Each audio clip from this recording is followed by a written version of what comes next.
Hello everyone, welcome to TSN Education channel.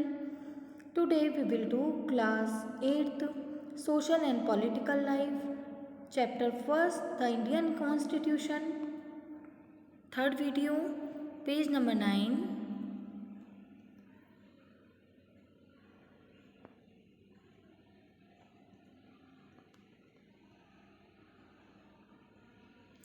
The third significant reason why we need a constitution is to save us from ourselves. हमें constitution की need क्यों है, इसका third significant reason ये है कि यह हमें अपने आप से आवरसेल्फ से हमें प्रोटेक्ट करता है, हमें सेव करता है. दिस में sound strange but what is mean by this is what we might as times feel strongly about an issue that might go against our larger interest, and the constitution help us guard against this. Look at the storyboard below to understand this better. ये सुनने में strange लगता है. What is mean by this, इसका क्या mean हो सकता है. कई बार हम ये स्ट्रांगली फील करने, किसी भी इशू पर, किसी भी मुद्दे पर हम ये स्ट्रांगली फील करने लगते हैं that might go against our larger interest, कि हमें ये कई ऐसी चीज़ें जो हमारी इंटरेस्ट के अगेंस्ट भी हो सकती है. The constitution help us guard against this, constitution हमारी इसी तरह से हेल्प करता है. Look at the story board, यहाँ पर एक स्टोरी बोर्ड देखकर इसे समझने की ट्राई करते हैं. Shabnam in a fix, Shabnam कुछ टेंशन में है. She has a decision to make, उसे कुछ डिसीजन लेना है. I have 2 chapters left to revise for tomorrow's test, कि मुझे कल के टेस्ट के लिए 2 चैप्टर्स को रिवाइज करना है.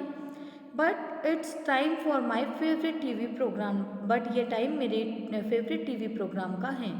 I am dying to watch it, मैं उसे देखना चाहती हूँ. But if I do that, अगर मैं इसे करूँगी, I won't have any I won't have time to finish my revision, तो मुझे अपना रिवीजन करने के लिए टाइम नहीं मिलेगा. Shabnam why are you looking so worried, Shabnam के जो पेरेंट्स हैं उन्होंने कहा कि शबनम तुम इतने वरिड क्यों हो. I want to watch this TV programme, कि मैं इस टीवी प्रोग्राम को देखना चाहती हूँ. But I have a test tomorrow, पर मेरा कल टेस्ट है. If you all watch TV I will also want to watch, कि अगर आप सभी टीवी देखेंगे तो मैं भी टीवी देखना चाहूँगी. आई हैव एन आइडिया, इसीलिए मेरे पास एक आइडिया है. If no one watches TV tonight, कि आज कोई भी टुनाइट आज की रात कोई भी टीवी नहीं देखेगा, then I may not be tempted, इससे मुझे भी टीवी देखने का लालच नहीं आएगा. It's good thing I did not watch TV, कि ये बहुत अच्छा रहा कि मैंने जो टीवी था वह नहीं देखा. There are so many questions from the last 2 chapters, जो 2 चैप्टर्स थे उसमें से बहुत से क्वेश्चंस एग्जाम में आए थे.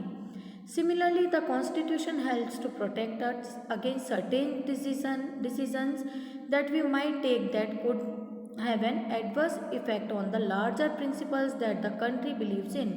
कई बार इसी तरह से कॉन्स्टिट्यूशन हमें हेल्प करता है, इस तरह के डिसीजंस को लेने में हमें प्रोटेक्ट करता है, क्योंकि कई डिसीज़न ऐसे होते हैं कि जो लार्जर प्रिंसिपल हैं उन्हें इफ़ेक्ट करें, जिसमें कि कंट्री बिलीव करती है, जिसमें कंट्री को विश्वास है.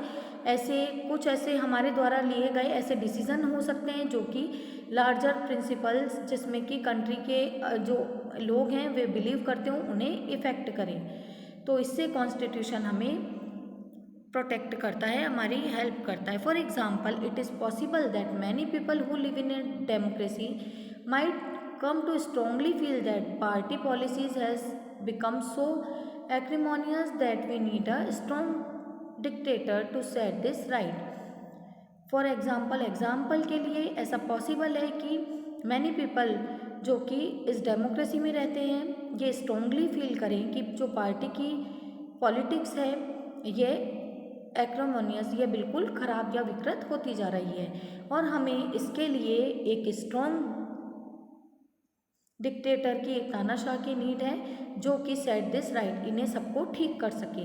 स्वेप्ट बाय द इमोशंस में रहकर दे में not be realize that in the long run dictatorial rule goes against all their interest.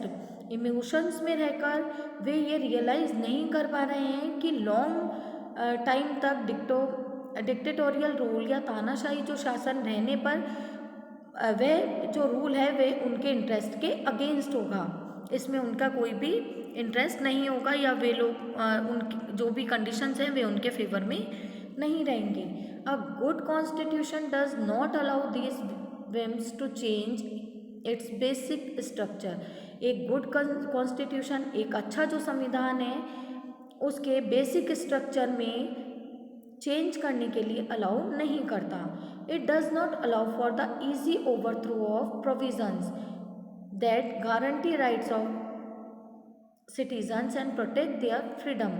इसमें जो भी प्रावधान बनाए गए हैं उन्हें जल्दी से नहीं हटाया जा सकता, इजीली नहीं हटा सकते हैं, जिसमें कि सिटीजन्स के राइट और उन्हें उनकी जो फ्रीडम है उसे प्रोटेक्ट करने के जो राइट दिए गए हैं उन्हें प्रावधान से इजीली नहीं हटाया जा सकता। फ्रॉम द अबाउट डिस्कशन, जो आगे जो हमने डिस्कशन किया है, इससे you will understand that the constitution plays a very important role in democratic societies. जो हमने डिस्कशन किया है आप इससे आप अच्छे से समझ गए होंगे कि जो भी डेमोक्रेटिक सोसाइटीज़ हैं उनमें कॉन्स्टिट्यूशन किस तरह से इम्पोर्टेंट रोल प्ले करता है। Let us recap the reasons why the constitution plays an important role in democracy societies by recalling the constitutive rules that you have read about through this example. अब आप समझ गए होंगे कि constitution किस तरह से डेमोक्रेटिक जो सोसाइटीज़ में उसका क्या इम्पोर्टेंट रोल है। यहाँ पर कुछ एग्जाम्पल जो हमने अभी देखे हैं। The people of Nepal adopted new constitution after the success of the people's movement for democracy. People जो भी नेपाल के थे उन्होंने पीपल्स के द्वारा जो पीपल ने जो मूवमेंट किया था डेमोक्रेसी के लिए, उससे उन्हें कॉन्स्टिट्यूशन को अडॉप्ट करने में सक्सेस मिली थी। Suresh the class monitor wrongly picks on Anil's his classmate. जो सुरेश है मॉनिटर, वो हमेशा अनिल को तंग या परेशान करता है, जो कि उसका क्लासमेट है। The girls do not get to play basketball. Girls को बास्केटबॉल नहीं खेलने दिया जाता क्योंकि क्लास में बॉयज़ की मेजोरिटी है। Shabnam decided to revise her chapters instead of watching TV. Shabnam ने टीवी देखने के बजाय अपने चैप्टर्स को रिवाइज करने का डिसाइड किया। It lays down ideals that define the kind of country. Now let us try and understand the ways in which the above points get translated into certain ideals and rules by studying some key features of Indian Constitution. अब हम ये समझने का try करते हैं कि कौन से ऐसे जो बेसिक यहाँ पर रूल्स हैं और कौन जो आइडियल्स थे, जो भी आइडियल्स थे उन्हें ट्रांसलेट होने के बाद उन्हें रूल्स में ट्रांसलेट किया गया और वही इंडियन कॉन्स्टिट्यूशन के की फीचर्स माने गए। द इंडियन कॉन्स्टिट्यूशन की फीचर्स। इंडियन कॉन्स्टिट्यूशन के भारतीय संविधान के कौन से की फीचर्स हैं। By the beginning of the 20th century the Indian national movement had been active in the struggle for independence from British rule for several decades.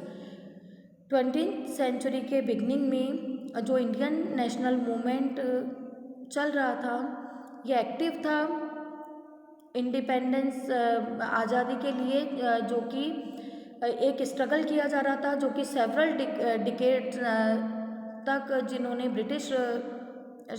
Britishers जो थे उन्होंने इंडिया पर रूल किया था। इसका जो स्ट्रगल था वह इंडियन नेशनल मूवमेंट अभी भी 20th सेंचुरी के बिगनिंग में भी स्टार्ट था। ड्यूरिंग द फ्रीडम स्ट्रगल में the nationalist had devoted a great deal of time to imagining the and planning what a free India would be like. जो nationalist थे उन्होंने बहुत ज़्यादा टाइम लिया था ये इमेजिन करने में और प्लानिंग करने में कि जब इंडिया ब्रिटिशर्स के रूल से इंडिपेंडेंट होगा, स्वतंत्र हो जाएगा, तब इंडिया कैसा रहेगा, इसे जो प्लान करने के लिए और इमेजिन करने के लिए जो नेशनलिस्ट थे उन्होंने बहुत टाइम लिया था. Under the British they had been forced to obey rules that they had very little role in making. British rule के टाइम उन्हें कई ऐसे रूल्स को फॉलो करने के लिए फोर्स किया जाता था जिसमें कि जिन रूल्स को बनाने में उनका बहुत कम रोल था.